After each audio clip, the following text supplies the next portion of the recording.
পর্তুগালের লিসবন থেকে আমাদের সঙ্গে এই মুহূর্তে যুক্ত হচ্ছেন পর্তুগাল বাংলা প্রেস ক্লাবের সভাপতি রাসেল আহমেদ। জনাব রাসেল আহমেদ, আপনাকে স্বাগত জানাচ্ছি বিশ্বজোকে। দেখলাম যে তড়িঘড়ি করে কেন পর্তুগালের নতুন সরকার এই ভিসা নীতি কঠোর করলো, এই বিষয়ে আপনার বক্তব্য জানতে চাই। জি, ধন্যবাদ। একাত্তর টেলিভিশন যারা দেখছেন এই মুহূর্তে, আসলে এটি ভিসা নীতি নয়, এটি হচ্ছে অভিবাসন নীতি।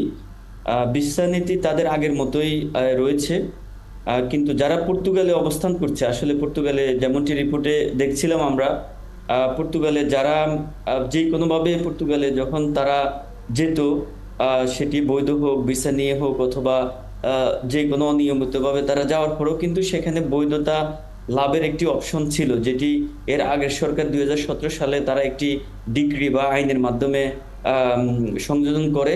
অর্থাৎ কেউ যদি অবৈধভাবে সেখানে গিয়ে পৌঁছাতো, তাহলে এমপ্লয়মেন্ট কন্ট্রাক্ট অর্থাৎ জব কন্ট্রাক্টের মাধ্যমে সেই সেখানে বৈধতা লাভের জন্য আবেদন করতে পারত।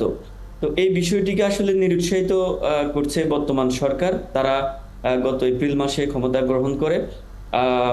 সেই তখন থেকে শুরু থেকে কিন্তু তারা বলে আসছিল যে বর্তমান যে অভিবাসন যে প্রক্রিয়াটি রয়েছে, সেখানে অনেকগুলো তারা মিস্টেক বা গলদ তারা শনাক্ত করেছে। সেগুলো সংস্কারের লক্ষ্যেই মূলত এই আইনটি করা।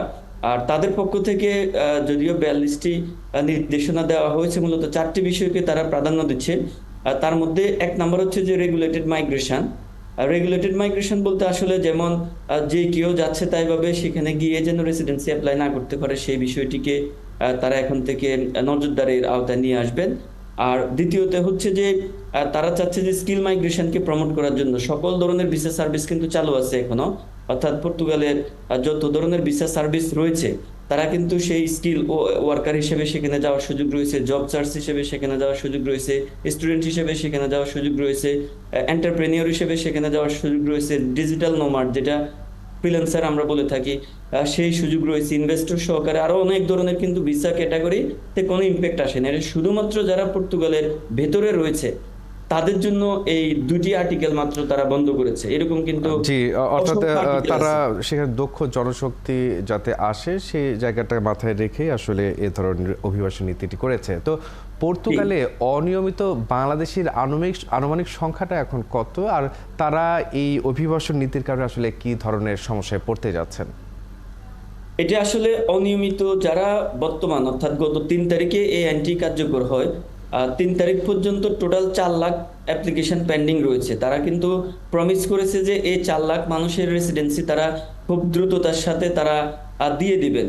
এবং এই যে একটি পজ অথবা যে স্টপ বা যেটি বাতিল করেছে, সেটি গতকালকে পর্তুগালের রাষ্ট্রপতি বলেছেন যে এটি কিন্তু চিরস্থায়ী কোনো একটি ব্যবস্থা না। এটি হচ্ছে যে 4 লাখ মানুষ পেন্ডিং এ রয়েছে রেসিডেন্সি পাওয়ার আশায়, তাদের প্রসেসগুলোকে স্পিড আপ করার জন্য তারা এটি সাময়িক সময়ের জন্য এখন বন্ধ রেখেছে, যেন যারা অপেক্ষমান আছে তাদের প্রক্রিয়াগুলো দ্রুত শেষ করা যায়। শেষ করার পরে তারা এটিকে আবার পুনর্বিবেচনা করবে বলে গতকালকে ঘোষণা দিয়েছেন। আর এই 4 লাখের মধ্যে আমার যতটুকু ধারণা, সেখানে হয়তো 10 থেকে 15,000 বাংলাদেশি রয়েছে। জি, নিশ্চয়ই বিশেষ করে বাংলাদেশি যারা রয়েছেন তারা বৈধভাবে সেখানে বসবাসের সুযোগ পাবেন, আমাদের সে প্রত্যাশা রয়েছে। আরেকটি বিষয়ে, যারা এখন পর্তুগাল যাওয়ার চিন্তা করছেন তাদের আসলে কি ধরনের পদক্ষেপ নেওয়া উচিত? এখন আসলে সরকার যেমনটি বলছিলাম যে সরকার চাচ্ছে যে ফরেন ট্যালেন্টদেরকে অ্যাট্রাক্ট করার জন্য এখন আপনি যদি কোনো একটা বিষয়ে স্কিল হয়ে থাকেন, তাহলে আপনি সেখানে এখন আবেদন করতে পারেন জব সার্চ ভিসার মাধ্যমে, অথবা বিভিন্ন প্রতিষ্ঠান যারা সরাসরি জব অফার দিয়ে নিয়ে যাচ্ছে সেখানে আপনি অ্যাপ্লাই করতে পারেন। আপনি স্টুডেন্ট হিসেবে যাওয়ার সুযোগ রয়েছে, আপনি সেখানে ফ্রিল্যান্সার হিসেবে যাওয়ার সুযোগ রয়েছে। আপনার যদি কোনো স্টার্ট আপ আইডিয়া থাকে, নতুন কোনো কনসেপ্ট বা বিজনেস প্ল্যান থাকে, সেটি বাস্তবায়ন করার জন্য আপনি এন্টারপ্রেনিয়র ভিসা নিয়ে যাওয়ার সুযোগ রয়েছে। তো মূলত হচ্ছে এই পদক্ষেপগুলো কিন্তু অভিবাসীদের কল্যাণে তারা এটি নিয়েছে, যদিও সাময়িকভাবে এটি কিছু মানুষ ক্ষতিগ্রস্ত হবে।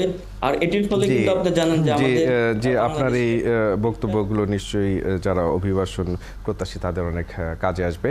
আপনাকে অসংখ্য ধন্যবাদ আমাদের সঙ্গে যুক্ত হয়ে অভিবাসন নীতি নিয়ে কথা বলার জন্য। যুক্ত হয়েছিলেন পর্তুগাল বাংলা প্রেস ক্লাবের সভাপতি জনাব রাসেল আহমেদ।